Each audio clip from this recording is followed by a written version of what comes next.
The night Dante Moretti chose his date for his brother's wedding, he didn't pick a model, an influencer, or the daughter of a politician.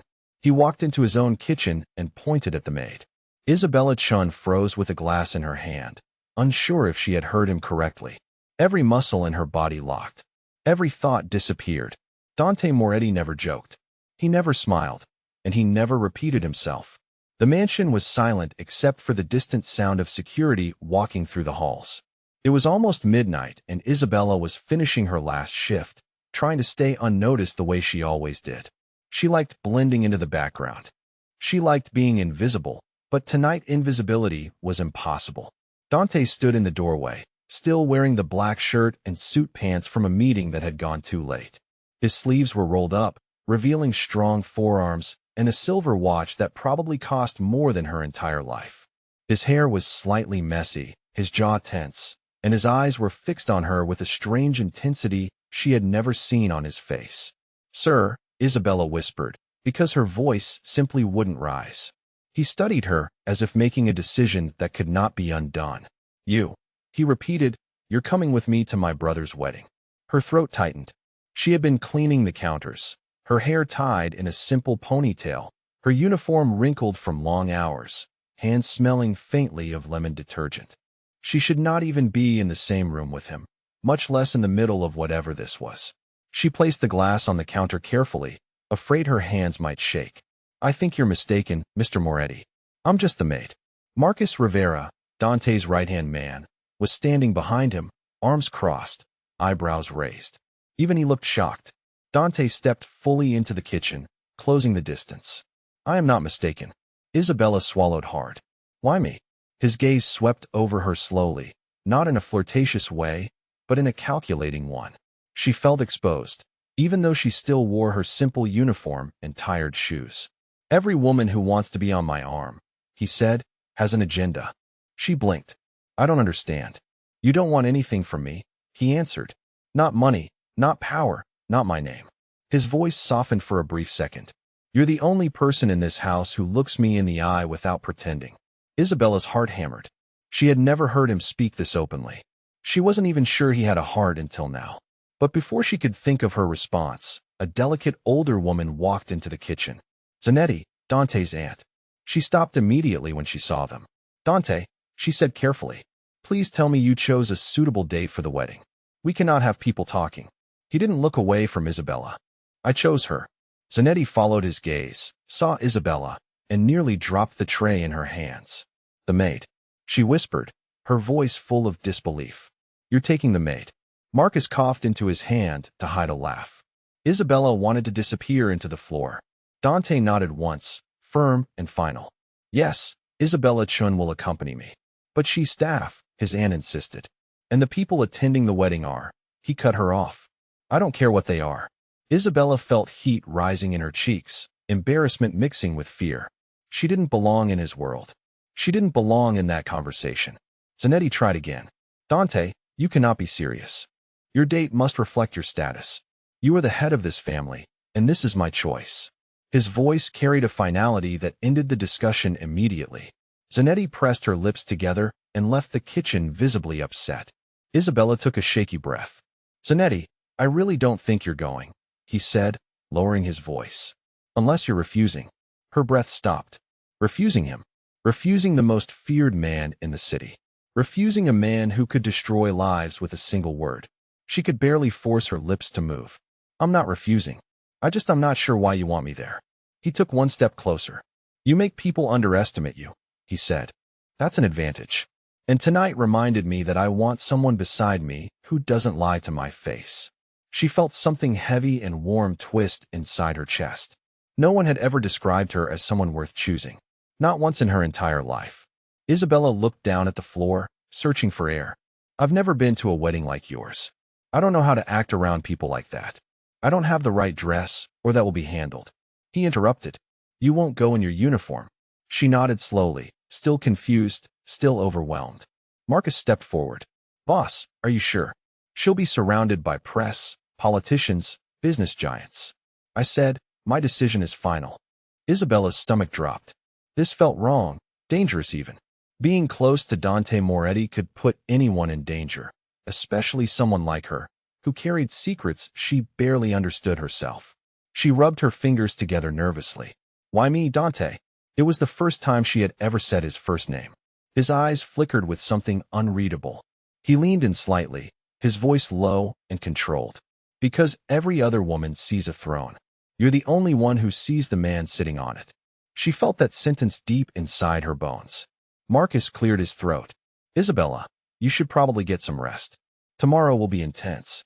Tomorrow, the wedding. Walking beside the most feared mafia boss in the country. Isabella wasn't sure if she wanted to cry or run or hide. Dante turned away from her as if the topic was settled forever. Be ready at 7 o'clock. A driver will pick you up. And Isabella, she looked up quickly. When you walk into that wedding on my arm, he said, eyes sharp and serious. You're under my protection all night. Everyone will know that. Her breath trembled. He nodded once more and left the kitchen with Marcus behind him. The moment the door closed, Isabella's legs gave out.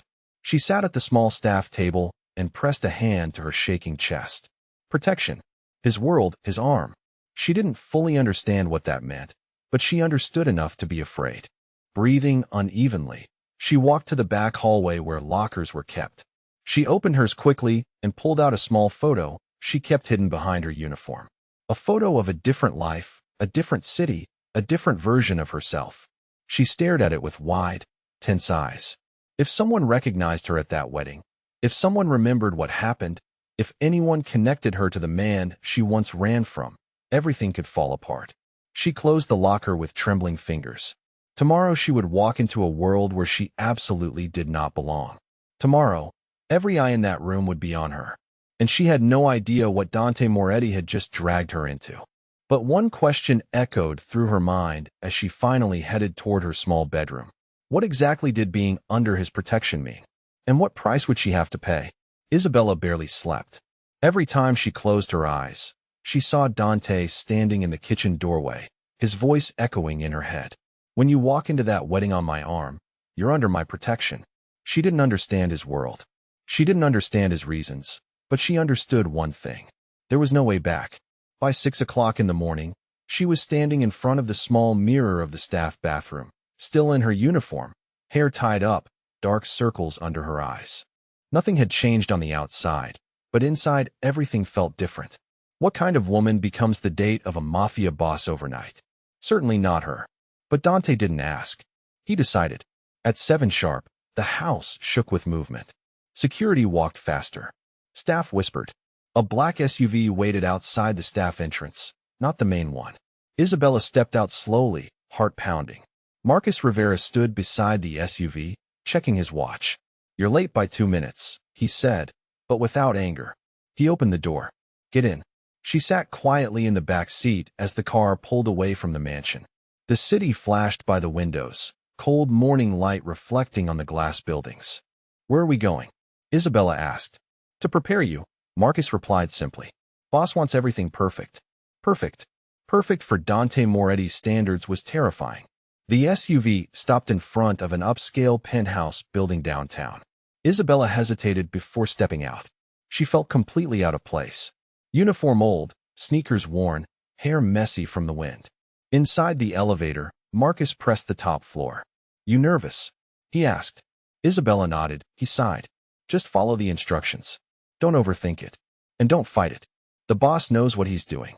She wasn't sure if that made her feel safer or more afraid.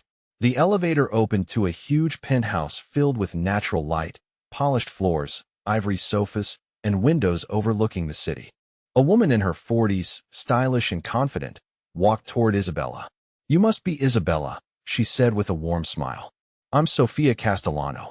Dante called me personally. We're going to take good care of you today. Isabella wanted to hide under a table. Sofia clapped her hands. Let's get started. 2 assistants appeared and guided Isabella to a large dressing room.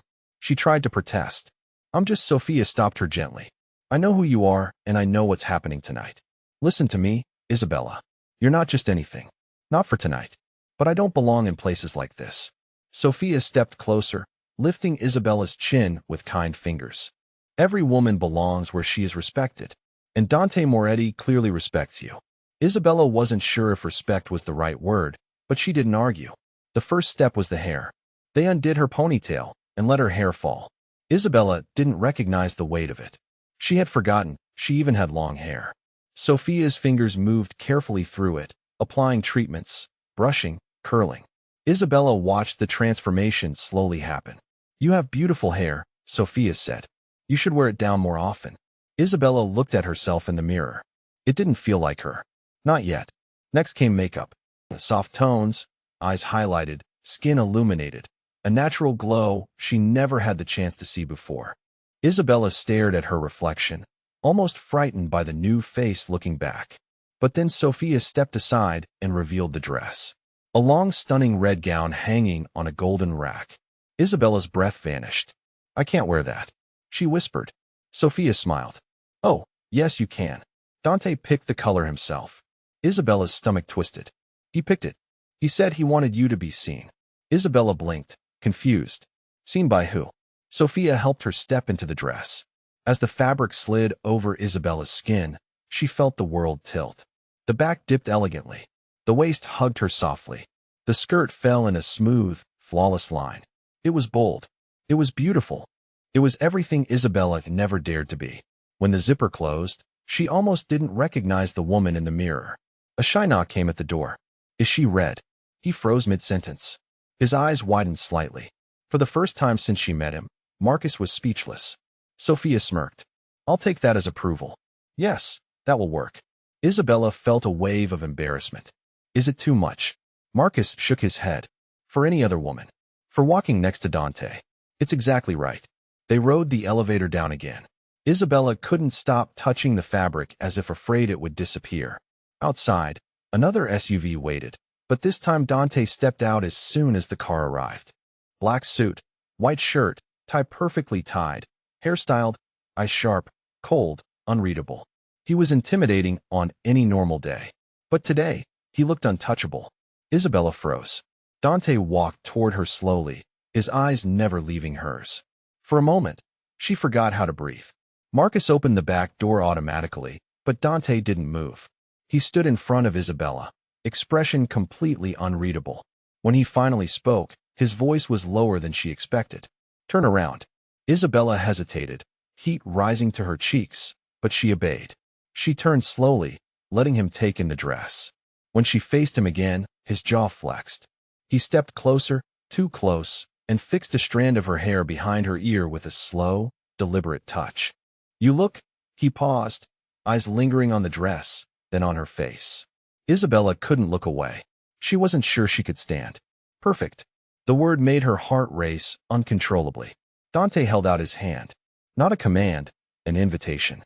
"No," she admitted in a whisper. He smirked faintly, the closest she had seen to a smile. "I don't trust people who walk into danger without fear." She swallowed. "Is it really danger?" His eyes locked onto hers. "Everything in my world is danger." A chill spread through her body. He guided her into the SUV, his hand resting at the small of her back. The simple touch made her knees weaken. Inside the car, their shoulders almost touched. The tension was so thick she could feel it in the air. Isabella looked at her hands to hide her shaking. "Why red?" she asked softly. It had been bothering her since she saw the dress. Dante turned his head toward her, his eyes burning in the dim light. "Because red draws eyes," he said bluntly. "And tonight, no one will look at anyone else." Her heart skipped. He leaned closer, voice calm, but dangerous. "And if they look at you too long, they will look away as soon as they see me." Isabella inhaled sharply. The car drove through the city, approaching the luxurious hotel where Luca's wedding would take place. The closer they got, the more anxious Isabella felt. Dante extended his hand again, palm up. She looked at it, then at him. "You walk in with me," he said. "You stay on my arm. You do not talk to anyone alone. You do not leave my side." His voice softened just a little. "I will not let anything happen to you tonight." Her throat tightened. A long silence. His jaw clenched. His eyes flickered. "Finally," he said, "because I chose you." The car stopped. Cameras flashed outside. Guests turned their heads. People whispered at the sight of the black SUV arriving. Dante offered his hand once more. She took it. He stepped out first. Tall, powerful, commanding. Then he helped her out as her red dress touched the ground, and she straightened herself beside him. The entire front entrance of the hotel went silent. Whispers erupted instantly. Who is she? That dress. Is that the maid?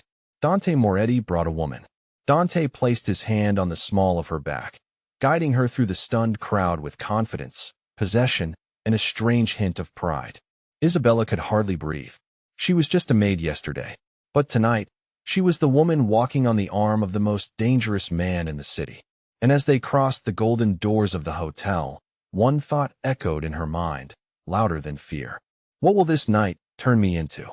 The moment Dante and Isabella stepped through the golden doors of the hotel, the entire lobby fell silent. A long carpet stretched across the floor. Crystal chandeliers hung from above. Security guards in black stood along the walls. Guests in expensive suits and glittering gowns turned toward the entrance, and every single one of them stared at her. Isabella felt exposed, almost fragile, wrapped in the red gown that clung to her body in ways she wasn't used to. Her heartbeat thumped so hard she felt it in her fingertips. But Dante's hand remained firm on the small of her back, guiding her with confidence that cut through the noise. He didn't rush. He didn't look embarrassed.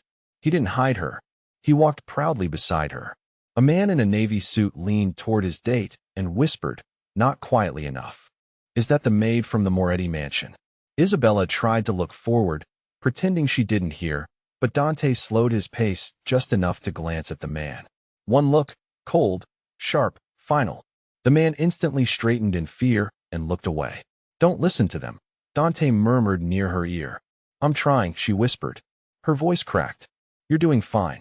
She felt like passing out. They reached the entrance of the ballroom. From inside, the sound of soft music and distant laughter echoed. Dante nodded to the guard at the door, who immediately opened it. The ballroom was enormous. Rows of tables with white linens and gold centerpieces. Waiters passing with trays of champagne. A flower arch framing the dance floor. Hundreds of guests, politicians, business owners, socialites, allies, and enemies, turned their heads toward them. Isabella felt their judgment like heat on her skin. But Dante didn't flinch. He walked slower, intentionally, making everyone look.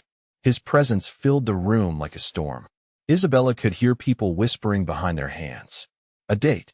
She must be someone important. No, that's the maid. What is he thinking? He brought her here. Is this a joke? A few phones lifted discreetly to take pictures. Isabella shifted uncomfortably.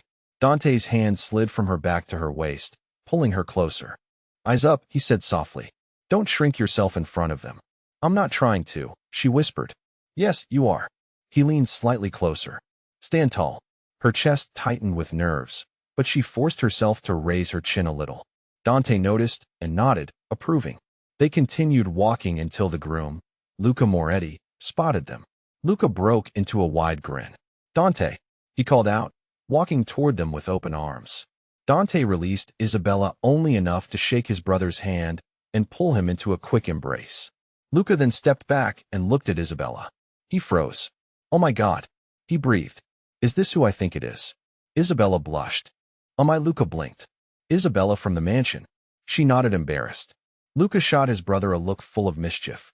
"You really know how to shock a room, huh?" Dante ignored him. Luca shook Isabella's hand warmly. "You look beautiful tonight."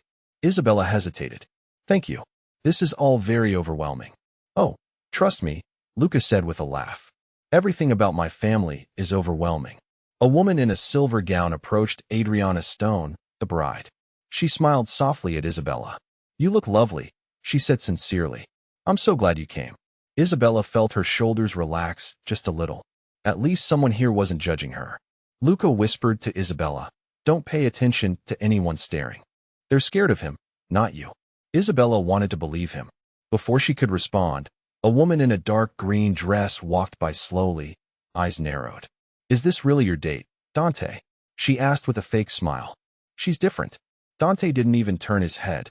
"She's exactly who I chose," he said. "And that's all anyone needs to know." The woman swallowed her words and quickly disappeared into the crowd. Isabella exhaled shakily. Dante leaned down. "You're doing better than half the people here." "Am I?" she whispered. "Yes," he said, guiding her further inside. "You're with me." That alone terrifies them. The night unfolded like a test, she wasn't prepared for. Wherever they walked, the crowd split in two, unsure whether to greet Dante or avoid him. Some men tried to impress him with business talk. Some women tried to flirt with him. But Dante barely acknowledged anyone. His focus kept drifting back to Isabella. He scanned the room constantly, not for gossip or admiration, but for danger, and Isabella could feel it. At one point, Dante stepped away briefly to speak to Luca. Isabella stood near one of the tables, trying to breathe normally, her hands shaking slightly. A middle-aged couple approached her. "So," the woman said, sipping champagne, "how long have you and Dante been involved?" Isabella choked on her own breath. "Oh, we're not. I don't." The man laughed, amused by her panic. "Don't worry, dear. Everyone knows Dante doesn't bring women to events unless they mean something. Her." Before she could respond, a firm hand wrapped around her waist from behind. "Dante." He pulled her back against him subtly but possessively. "We're leaving this conversation," he said coldly. The couple stepped back immediately, intimidated. Isabella looked up at him, embarrassed. "I was trying to be polite." "You don't owe anyone here politeness," he replied. "If someone approaches you, come find me." "That's not realistic in a room full of it is," he interrupted. "If I'm not beside you, wait until I am." His tone wasn't harsh. It was protective. Too protective. Isabella nodded, though confusion twisted inside her. Dante led her to the dance floor as the music softened. The lights dimmed, and couples moved toward the center. He stopped in front of her, extending his hand. "Dance with me." Isabella stared at his hand. "I don't know how. Not like this. You'll learn in 10 seconds. She hesitated, but placed her hand in his. He guided her gently to the center of the dance floor. His other hand settled on her waist, warm through the fabric of her dress. Their bodies drew closer than she expected. Her breath hitched. He leaned in just enough for only her to hear. "Don't look around. Look at me." So she did, and suddenly the room blurred. He moved with certainty, leading her with minimal effort. She followed, trusting his rhythm, letting him guide her through the crowd of spinning lights and judging eyes. "See," he said quietly. "You're fine. I'm shaking." "I know." The honesty in his voice surprised her. "You're not used to people looking at you," he continued. "But they're not looking at you the way you think." "How then?" she asked. He stared at her for a long second. "They're wondering how I found someone who doesn't belong to this world." Isabella felt that in her bones. "Is that good or bad?" "For me," Dante said slowly. "It's dangerous." Her lips parted, confused. "Dangerous." But before he could answer, Isabella noticed something over his shoulder. A man standing alone by the bar, watching her. He wasn't drinking. He wasn't talking. He was just watching. Something about him made her blood run cold. "Dante," she whispered. He noticed her expression immediately and followed her gaze. His entire body went rigid. "We're leaving. Now." Before she could ask why, Dante's hand was on her back, guiding her quickly through the crowd. Isabella's heart hammered. "What's wrong?" "Not here," he said. "Keep walking." The moment Dante decided to leave the wedding, everything changed. Marcus moved instantly, clearing a path while Isabella followed Dante's steps as closely as she could. Her red dress brushed the floor with every hurried movement, and she kept looking over her shoulder, terrified that the man from the bar would appear again. Dante reached the hallway and grabbed her hand, pulling her sharply into a quieter corner near the service exit. "Isabella," he said, voice low, jaw tight. "Look at me." She forced herself to meet his eyes. "When you saw that man," he continued, "you froze." "Why?" "Because I know the type of men Vincent keeps around." "That wasn't my question," he said. "I asked why you froze." Isabella swallowed. "Because I've seen him before." Dante's eyes darkened, a storm building behind them. Her lips trembled. She didn't want to say it here. Not with people walking past them. Not with the chandelier lights flickering. Not with Dante staring at her like the truth could decide the rest of his life. "I can't talk here," she whispered. He nodded once, grabbed her hand even harder, and pushed open the side door. The cold air hit her skin immediately. Black SUVs were already moving into position. Marcus opened the rear door without waiting. "In," Dante ordered. Isabella climbed in, her heart racing. Dante slid right beside her, shutting the door with force. The SUV pulled away fast. Inside, the silence was crushing. City lights flashed by the windows. Isabella stared out, trying not to cry. Dante stared at her profile, studying every reaction. After a full minute, he finally spoke. Isabella. Yes. Tell me what you're running from. Her breath stuttered. Not yet. She wasn't ready. She had spent years hiding this. Years surviving by silence. Dante, please. He leaned forward, his eyes locked on hers. You think I'm asking for curiosity? He said quietly. Isabella, that man at the bar wasn't drinking. He wasn't socializing. He was watching you, studying you, reporting to someone. She closed her eyes. She knew exactly who. Is it Vincent Cross? He pressed. Her hands shook. Yes, she finally whispered. He's connected to him. Dante's jaw clenched so hard, she thought he might crack a tooth. I knew Cross was moving more lately, he muttered, but I didn't expect him to show his face at a family wedding. He wasn't alone, Isabella said, voice shrinking. If he sent that man, Vincent knows where I am. Dante froze for a full second. He didn't blink, didn't breathe, didn't move. Then he turned to Marcus. Drive faster. Yes, boss. When he looked back at Isabella, his face had changed. Not anger, not frustration, something darker. Isabella, he said quietly, I need the truth. All of it. Now, when they finally reached the mansion, Dante didn't wait.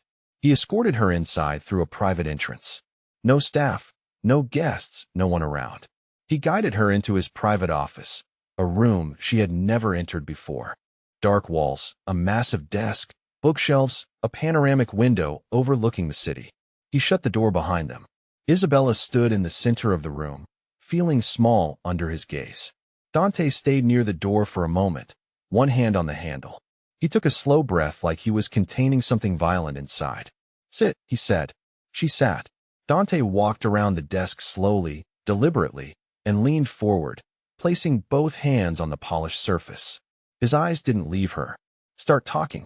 Isabella clasped her hands together, trying to stop them from shaking. I moved here 2 years ago, she said carefully. I changed cities, jobs, everything. I was trying to disappear. From who? He asked. Dante's jaw tightened again. Isabella continued. I wasn't involved with him. Not romantically. Nothing like that. She rushed the explanation. I didn't know who he was at first. He approached me when I worked at a small cafe. He was charming, confident, generous. I didn't see the danger at first. Dante's expression didn't change, but his hands curled into fists. One night, Isabella whispered, I stayed late to close the cafe, and I saw something I shouldn't have. What did you see? Dante asked. Vincent and 2 men were in the alley behind the cafe. They were hurting someone. I don't know who he was, but I saw Vincent's face. I heard him. I saw everything. Dante's eyes narrowed slowly. Isabella looked away. They didn't see me, but someone yelled and I panicked. I ran home. The next morning, the police showed up at the cafe asking questions. And Vincent, Dante asked. Vincent confronted me 2 days later, she said quietly. He wanted to know what I saw. He wanted to know if I talked. I told him I didn't, but he didn't believe me. Dante exhaled through his nose, furious but controlled. He started following me. Isabella continued, calling me, showing up at my building. I moved apartments twice. Then I left the city completely. And you thought running would be enough. Isabella nodded, ashamed. I thought if I disappeared, he'd forget. I took the job at your mansion because it was stable and far away from everything. I wanted peace. Dante leaned back slowly, hands gripping the armrests of his chair. Isabella, he said, his voice harder now. Vincent Cross doesn't forget. Tears gathered at the corners of her eyes. And you kept all of this from me, he continued. I was afraid, she whispered. He asked sharply. Of you. Of him. Of what would happen if either of you found out about the other. Dante's expression went cold. You think I would have hurt you? No, she said quickly. But I thought you'd send me away if you knew I brought danger to your house. A long silence. Finally, Dante stood up. You were right, he said quietly. I should send you away. Isabella's heart shattered. But I won't. She looked up at him, confused. Because Vincent Cross showing up at my family's wedding makes this personal. He walked to the window, hands in his pockets. And because sending you away now wouldn't keep you safe. It would leave you defenseless. What are you saying? I'm saying you're under my protection whether you asked for it or not. His voice was final. And tomorrow, I'm going to have a conversation with Vincent Cross. The next morning, Isabella woke to the sound of movement in the hallway. Voices, footsteps, the kind of activity that meant something important was happening. She dressed quickly and went to the kitchen, hoping to blend into her normal routine. But nothing felt normal anymore. Marcus found her there, pouring coffee with shaking hands. "Morning, Isabella." His voice was gentler than usual. He sat across from her at the staff table. "Sleep at all?" "Not really," she admitted. Marcus nodded. "The boss wants to see you in his office." "Now." Isabella's stomach dropped. "Okay," she said, wiping her hands on a towel. Even though she hadn't done anything yet, she followed the guard through the halls, her steps echoing on the polished floors. The mansion, once big and familiar in a distant way, now felt smaller and heavier, like the walls were listening. When they reached Dante's office, the guard opened the door and stepped aside. Dante stood near the window, suit jacket off, sleeves rolled up, staring out at the city. Marcus sat on the edge of the desk, arms crossed, phone in hand. They both turned as she entered. "Sit," Dante said. His voice was calm, but something in the room felt tight. Isabella sat in the same chair as the night before, her hands folded in her lap, nerves on edge. Marcus gave her a small nod. "Morning, Isabella." "Good morning," she answered. Dante walked away from the window and leaned on the desk, arms braced on either side of him. "We got a message from Vincent," he said. Isabella's heart dropped. "He how?" she asked. Marcus tapped his phone. "Through one of the safe numbers. He wanted to make sure we knew it was him." "What did he say?" Isabella whispered. Dante's eyes locked onto hers. "He wants a meeting." Her blood turned cold. "A meeting with who?" she asked, even though she already knew the answer. "With me," Dante replied, "and he made it obvious the meeting is about you." Isabella felt lightheaded.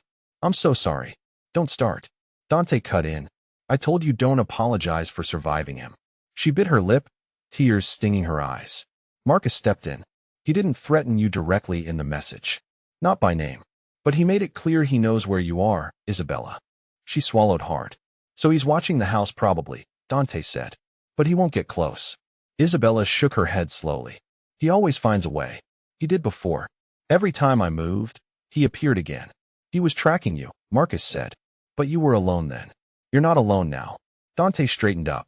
"He wants to meet tonight. Neutral ground, a closed club downtown." "Are you going?" Isabella asked. Her chest tightened painfully. "What if it's a trap?" He almost smiled, but it wasn't a happy smile. "It is a trap, but I've walked into traps before and walked out." "That doesn't mean Isabella," he said firmly. "This is not optional." He crossed a line showing his face at my brother's wedding. "If I ignore it, he thinks he can move closer. I won't let that happen." She stared down at her hands. "Because of your business. Because of you," he said. She looked up slowly, eyes wide. "For me." Dante held her gaze. "Vincent targeted you. That makes it personal." Her heart did something painful and warm at the same time. "You still don't understand," she said quietly. "Vincent doesn't forgive. He doesn't let go. If he knows you're protecting me, he won't stop. And I don't stop either." Dante replied. Silence settled between them. "We need more details from you, Isabella. Anything you remember beyond what you already told us. Names, places, random words." She closed her eyes, trying to think. "He mentioned someone named Rico a few times. And there was a warehouse somewhere near the old industrial district." Marcus made a note. "Anything else?" Isabella shook her head. "That's all I remember. I tried to forget everything about that night." Dante watched her for a long moment. "You did what you had to do to survive. There's no shame in that." Her throat tightened with emotion. "Why are you helping me?" "Because it's the right thing to do," he said simply. "And because I chose you. That choice comes with responsibility." The meeting was set for 11 p.m. at a private club that had been closed to the public for the night. Dante arrived with Marcus and 2 other men, all armed, all ready. The club felt empty despite the few people scattered around tables in the dim lighting. Vincent Cross was already there, sitting at the bar with 3 men of his own. He looked exactly as Isabella had described him. Average height, sharp suit, cold eyes that missed nothing. When Dante approached, Vincent stood and smiled like they were old friends. "Dante," Vincent said, extending his hand. "Good to see you again." Dante didn't shake it. "Cross. Let's get to the point." Vincent's smile faded slightly. "Fair enough." He gestured to the bar. "Drink." "No." Vincent shrugged and sat back down. "Your loss." Marcus positioned himself where he could watch both Vincent's men and the exits. Dante remained standing, hands clasped behind his back. "You wanted to talk," Dante said. "Talk." Vincent took a sip of his whiskey. "It's about the girl. Isabella." Dante's jaw tightened, but he said nothing. Vincent continued. She saw something a couple years ago. Something that could cause me problems if it ever came to light. I'm sure you understand. Dante finally spoke. What I understand is that you followed her across the country. That you threatened her. That you showed up at my family's wedding uninvited. Vincent's expression hardened. She's a witness to a crime. I have every right to be concerned. You have no rights where she's concerned. The air in the club grew tenser. Vincent leaned forward. Look, this doesn't have to be complicated. I followed her steps. I followed yours. I gathered secrets. He pulled out a photo and held it up. Not of Isabella, of Dante. Walking out of a warehouse with a man whose face the law would love to see. Marcus stiffened. Vincent smirked. You see, Dante, if I go down because some maid points a finger at me, I won't go alone. I have enough here to make some very powerful people question you. Investigations, raids, frozen accounts, broken alliances. He tossed the photo on the bar. So, here's my offer, Vincent said. You hand over the girl, or you step aside, and let me take care of her quietly. In exchange, I keep my mouth shut. Your world stays intact. The silence after his words was heavy. Dante's face didn't change. But Marcus knew that inside calculations were happening. If I refuse, Dante asked. Vincent's smile returned. Then I start talking, he said. And maybe I don't walk out of here today. Maybe you kill me. But the things I've prepared won't disappear with me. People will receive files, names, photos. Yours included. Dante watched him intently. And Isabella. Vincent's eyes turned cold. She loses everything first. The air in the club felt thinner. Marcus glanced at Dante, waiting for the answer. Dante stepped closer to the bar, his gaze fixed on Vincent. You're right about one thing, he said calmly. Isabella is a problem for you. Vincent nodded slowly. Exactly. But you're wrong about everything else, Dante continued. Vincent frowned. You think I built my life without preparing for snakes like you. You think I don't have my own insurance. You think you're the only one who knows how to hide evidence. Vincent's eyes narrowed. I don't bend to threats, Dante said. And I don't trade innocent lives for my comfort. Innocent? Vincent scoffed. She's a liability. To you. To me, she's under my protection. And you're willing to lose everything for her. Vincent asked. Dante's jaw flexed. If it comes to that, he said, voice hard. Then yes. Vincent stared at him for a long moment. Then he laughed. You're losing your edge, Moretti. All because of a girl in a red dress. Careful, Dante warned. The last man who underestimated a woman near me isn't around anymore. Vincent's smile faded. The air changed. No one moved. No one blinked.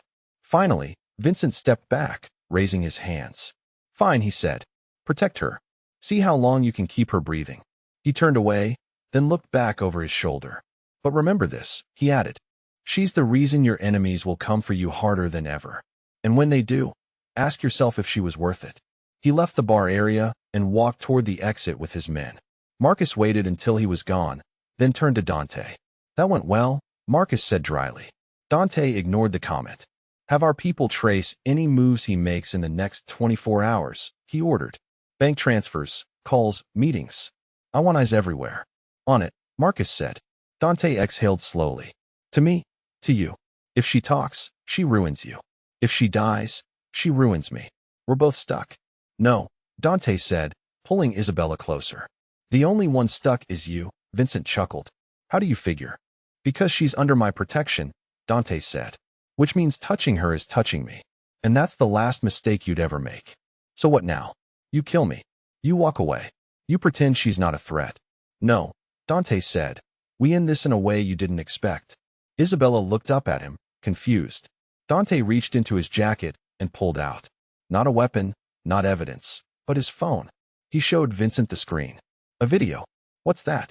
Your mistake, Dante said. On the screen, security footage played. Vincent himself 2 years ago in the cafe alley. The assault, the threats, the crime Isabella witnessed. Vincent's face went pale. How did you? We're sloppy, Dante said. And I collect things, too. Vincent's voice cracked. Delete it. You want to trade? Vincent spat. You give me Isabella. I give you silence. Dante stepped forward. No, he said. I give you a choice. Vincent blinked. Dante continued. Leave this city. Leave her alone forever, and I let you breathe. Vincent scoffed. And if I don't? Dante smiled without humor. Then I send this video to the police, the FBI, every prosecutor in the state, and you'll spend the rest of your life explaining why you almost killed a man behind a cafe." Vincent opened his mouth, but no words came out. He wasn't used to losing. "Choose," Dante said. The seconds dragged. Finally, Vincent's shoulders slumped. "You win," he muttered. "I'll leave." Dante nodded once. Vincent glared at Isabella one last time, but didn't speak. He turned and walked back into the warehouse with his men. Marcus exhaled loudly behind them. "That's it. It's over." Dante looked down at her. "Now it's my turn." Back at the mansion, Isabella felt exhausted and shaky. She could barely stand when they reached the living room. Dante turned to her. "You're safe," he said. "Because of you," she whispered. He shook his head. "No, because you survived long enough for me to find you." Isabella felt tears burning her eyes. "You shouldn't risk everything for someone like me." He stepped closer, voice low. "I didn't risk everything," he said. "I chose what mattered." She blinked. "What matters?" "You," he said. Her heart stopped. He cupped her face gently, searching her expression. "You walked into that wedding in red," he murmured. "And I swear, Isabella, I haven't been the same since." Her breath caught. "You were the only person who never wanted anything from me. You didn't look at my world with greed. You looked at me with fear and honesty. And that's the moment I realized." He swallowed that. "I wanted to protect you, even if it cost me everything." Isabella's tears fell silently. "I don't know what to say," she whispered. "Say you're not leaving," he murmured. She took a shaky breath. "I'm not leaving." His forehead touched hers gently. "And say you're mine," he said softly, voice trembling in a way she had never heard from him. Isabella lifted her hands to his chest. "I've been yours," she whispered, "from the moment you walked into that kitchen." His breath hitched. He pulled her into his arms, holding her like she was the first real thing he had ever touched. Isabella clung to him, the fear and tension melting out of her body. She felt safe for the first time in years. Truly safe. After a long moment, Dante pulled back enough to look at her. "Isabella-chun," he said, "you came to a wedding as my date." She smiled weakly through her tears and shocked everyone. He brushed a strand of hair behind her ear. "You shocked me, too," he admitted. Her heart swelled. "Good," she whispered. "Then we're even." He smiled, a real genuine smile, and kissed her forehead. As he guided her toward his room, his hand in hers, she realized something. She had survived. She had fought. And she had found someone who fought for her, too. She wasn't the maid he chose for convenience. She was the woman he chose for everything. Isabella looked up at him, her fingers intertwined with his. "Dante," she whispered. "What happens now?" He opened the door to his room and pulled her inside. "Now," he said softly, "I show you what forever looks like." And as the door closed, the world outside finally quieted. The danger was gone. The fear was gone. The past was gone. Only the future remained. A future where the maid in the red dress wasn't just the mafia boss's date. She was his forever. If you enjoy stories like this, take a moment to subscribe. That's how I'll know you truly liked it. Even if you're watching on your TV, grab a second to join this family of fans who love emotional and heartfelt stories. Your support means everything, and it helps us bring you even more tales like this. 3 months had passed since that night, when Vincent Cross walked out of their lives forever. 3 months of Isabella slowly learning what it meant to be loved by a man like Dante Moretti. The transformation hadn't been immediate or easy. There were nights when she still woke in a cold sweat, convinced she heard Vincent's voice in the hallway. There were days when she caught herself looking over her shoulder, waiting for the past to catch up with her again. But Dante was patient in ways she never expected from someone with his reputation. He moved her out of the staff quarters the very next morning, into a suite of rooms on the second floor that felt larger than any apartment she'd ever lived in. When she protested that she was still just the maid, he'd looked at her with that intense stare that made her knees weak and said simply, "You're mine now." That's the only title that matters. The adjustment period was awkward for everyone. The other staff didn't know how to treat her anymore. Was she still Isabella the maid? Or was she Isabella who shared Dante's bed? The uncertainty created a strange tension in the house that took weeks to settle. Some of the older staff, particularly the head housekeeper, Mrs. Romano, seemed to resent the change. Isabella caught whispered conversations that stopped abruptly when she entered a room. But Sofia Castellano, who had become something of an unofficial stylist and confidant, helped Isabella navigate the choppy waters of her new position. "You're not the first woman to fall in love with a dangerous man," she told Isabella one afternoon as they sat in the mansion's sunroom. "And you won't be the last. The trick is remembering who you were before him, so you don't lose yourself completely in who he wants you to be." The advice proved more valuable than Isabella initially realized. Dante was possessive in ways that both thrilled and frightened her. He wanted to know where she was every moment of every day. He assigned Marcus to shadow her whenever she left the mansion, which wasn't often. He bought her clothes that cost more than she used to make in a year, jewelry that felt heavy and foreign on her skin, shoes that clicked against marble floors like a constant reminder that she was walking in a world that wasn't built for someone like her. The first real fight came when Isabella discovered Dante had been intercepting her mail. She'd been expecting a letter from her sister in California, the only family member she'd managed to stay in contact with during her years of running from Vincent. When 2 weeks passed without hearing from Elena, Isabella finally worked up the courage to ask Dante about it directly. They were in his office, the same room where she'd confessed her secrets about Vincent.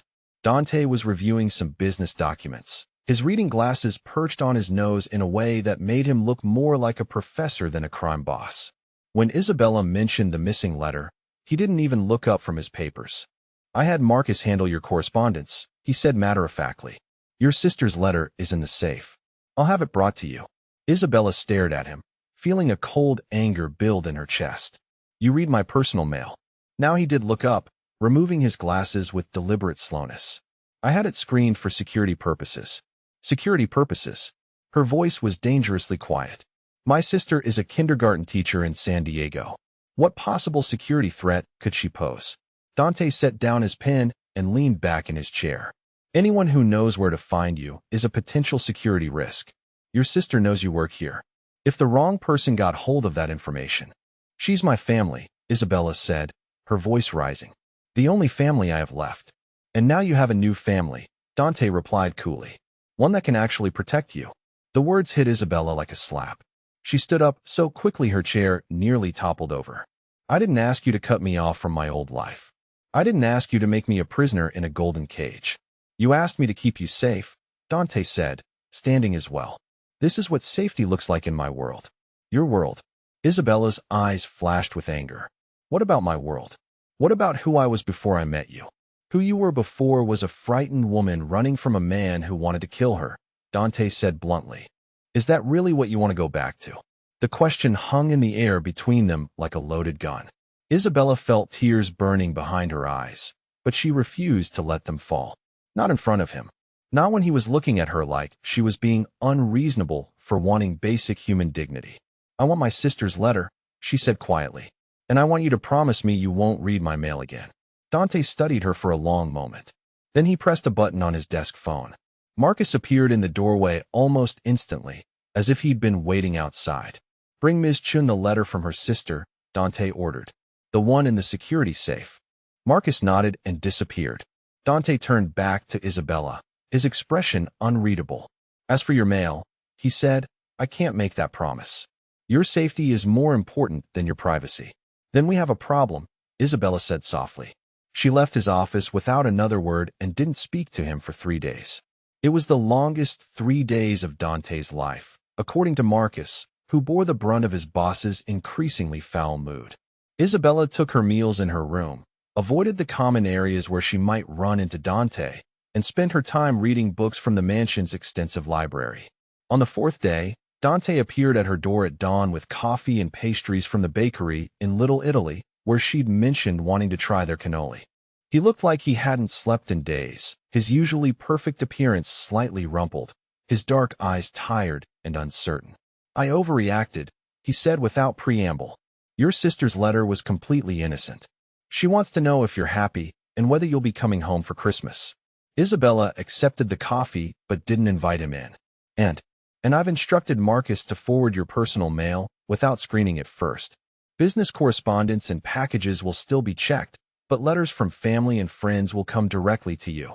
It was a compromise, not a complete capitulation, but Isabella recognized it for what it was. The first time Dante Moretti had bent his iron will to accommodate someone else's wishes. She stepped aside to let him into her room.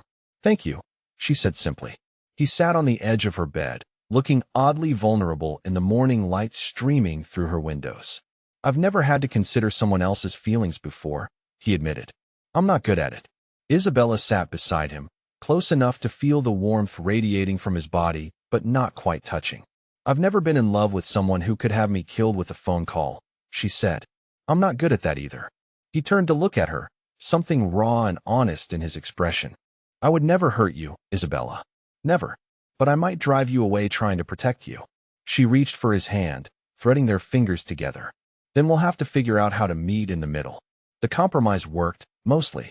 Isabella got her privacy and her connection to the outside world. Dante got the reassurance that she wasn't planning to disappear one night without warning.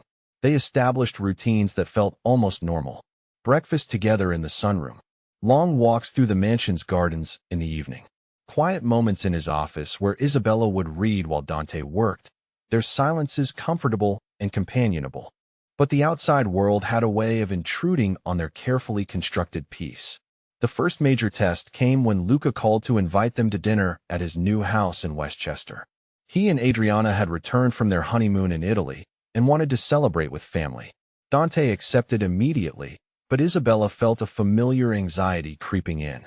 I don't think I should go, she told Dante that evening as they dressed for dinner. Your family is still adjusting to me. Adding more social events might be pushing it. Dante paused in the middle of adjusting his tie. My family will adjust to whatever I tell them to adjust to. And Luca specifically asked for both of us. But Isabella's concerns proved justified the moment they arrived at Luca and Adriana's house. The dinner was small and intimate, just the four of them and Dante's aunt, the same woman who had been so shocked to find Isabella in the kitchen that first night. The older woman was polite but cool, making conversation that felt more like an interrogation disguised as small talk. So, Isabella, she said over the antipasto course, Dante tells us you're taking some time to figure out your next steps. Have you given any thought to what you might like to do? Career-wise, I mean. Isabella felt every eye at the table turn to her. The question was loaded with implications. Was she planning to contribute something meaningful to the family? Or was she content to be a kept woman living off Dante's wealth? I've been thinking about going back to school, Isabella said carefully. Maybe studying photography or graphic design. I always had an interest in visual arts, but I never had the opportunity to pursue it. How lovely, the aunt said with a smile that didn't reach her eyes. Though I suppose you'll want to be careful about being too public with any career aspirations. Given your situation. Your situation. The phrase hung in the air like a threat. Isabella knew exactly what the older woman meant. Given your criminal boyfriend. Given your association with our family. Given that you're not really one of us. Dante's jaw tightened dangerously. Aunt Francesca, he said, his voice carrying a warning that made everyone at the table freeze. But Isabella surprised everyone, including herself, by speaking first. You're right, she said calmly. I do need to be careful. When you love someone whose life is constantly under scrutiny, every choice you make reflects on them. I wouldn't want to do anything that might bring unwanted attention to this family. The words were diplomatically phrased, but the underlying message was clear. Isabella understood exactly what world she'd entered, and she was prepared to be discreet about it. Aunt Francesca blinked, clearly not having expected such a sophisticated response from the former maid. Luca broke the tension by raising his wine glass. To family, he said meaningfully. All of us. The dinner ended on a more positive note, but the encounter left Isabella shaken. During the drive home, she was quiet, staring out the window at the city lights blurring past. You handled that well, Dante said finally. Did I? Isabella turned to look at him. Because it felt like I just agreed to make myself invisible for the rest of my life. You agreed to be smart about how visible you are, Dante corrected. There's a difference. Is there? She sighed. Sometimes I wonder if I'm slowly disappearing, bit by bit. First my old job, then my independence, then my mail, now my right to have a public career. What's left of me at the end of all this? Dante pulled the car over to the side of the road and turned to face her fully. You are not disappearing, he said fiercely. You are the strongest person I know. You survived Vincent Cross. You walked into a room full of people who wanted to judge you and held your head high. You stood up to me when I was wrong about your mail. You are not some fragile thing that needs to be hidden away. Then why does it feel like I'm suffocating sometimes? He reached for her hand, his thumb brushing over her knuckles. Because you're used to having nothing to lose. Now you have everything to lose, and that's terrifying. But, Isabella, he lifted her hand to his lips, pressing a gentle kiss to her palm. Having everything to lose also means you have everything to fight for. The conversation marked another turning point in their relationship. Isabella stopped trying to minimize herself to fit into Dante's world and started finding ways to expand that world to include her authentic self. She enrolled in online photography classes, turning one of the mansion's and used rooms into a darkroom where she could develop film. She started volunteering at a women's shelter in the city, using a different name and taking the subway instead of being driven by Marcus. Dante wasn't entirely comfortable with her increased independence, but he was learning to trust her judgment.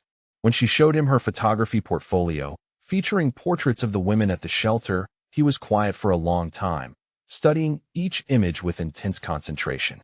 "These are extraordinary," he finally said. "You have a gift for seeing people, really seeing them." "That's what you did for me," Isabella replied softly. "You saw me when I was invisible to everyone else." The compliment seemed to affect him deeply. That night, he made love to her with a tenderness that brought tears to her eyes, whispering words in Italian that she didn't understand but felt in her bones. Their relationship continued to evolve and deepen over the following months.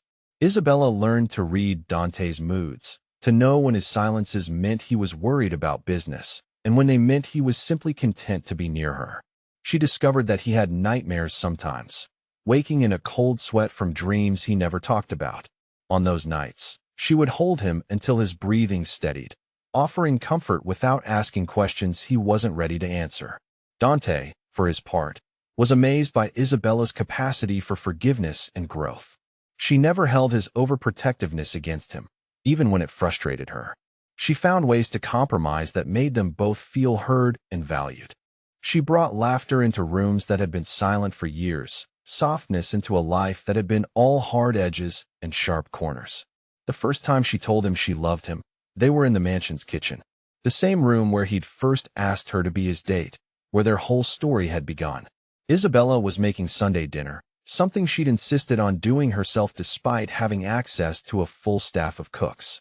Dante sat at the kitchen island, watching her move around the space with unconscious grace, and felt something settle in his chest that he'd never experienced before. "You know I love you," Isabella said suddenly, not looking up from the pasta sauce she was stirring. It wasn't a question or a declaration seeking reciprocation. It was simply a statement of fact, offered as casually as mentioning the weather. Dante felt his breath catch. "I know," he said quietly. "And you know I love you too." She did know. Had known for months, really. It was there in the way he touched her, in the way he looked at her when he thought she wasn't watching, in the 100 small gestures that spoke louder than words. But hearing him say it out loud felt like a gift she'd been waiting her whole life to receive. That night, as they lay in bed with moonlight streaming through the windows, Isabella traced patterns on Dante's chest and thought about how far they'd both come. She was no longer the frightened woman who cleaned floors and tried to stay invisible. He was no longer the cold, untouchable man who ruled through fear and intimidation. They had become something new together, something neither of them had been able to imagine before they found each other. The future stretched ahead of them, uncertain and probably dangerous, but no longer lonely. They had love, they had trust, and they had the kind of partnership that could weather any storm. Vincent Cross was a memory from another lifetime. The maid and the Mafia boss had become something much more powerful than the sum of their parts. They had become home for each other, and that was worth everything they'd had to sacrifice to get there. As Isabella drifted off to sleep in Dante's arms, she smiled to herself, thinking of the letter she'd received from her sister that week. Elena was planning to visit for Christmas, eager to meet the man who had put such happiness in Isabella's voice during their phone calls. The visit would require careful planning and security considerations, but Dante had already started making arrangements, determined to give Isabella the family Christmas she'd been missing for years. It was just one more way he showed her every day that love, real love, wasn't about possession or control. It was about wanting the other person to be whole, to be happy, to be fully themselves. And in learning to love Isabella properly, Dante Moretti had finally learned to be fully himself as well. The transformation was complete. The maid in the red dress had become the woman who held a dangerous man's heart. And the Mafia boss who had once ruled through fear now ruled through love, which turned out to be the most powerful force of all. Their story had begun with a choice made in a kitchen at midnight. It continued with 1,000 choices made every day, each one a small affirmation of what they meant to each other. And it would go on, through whatever challenges the future might bring, because some love stories are strong enough to survive anything. Even in a world where danger lurked around every corner, where trust was a luxury and vulnerability could be deadly, they had found something worth protecting. They had found each other, and that was enough to build a lifetime on. If you enjoyed this story, please take a moment to subscribe and share your thoughts in the comments below.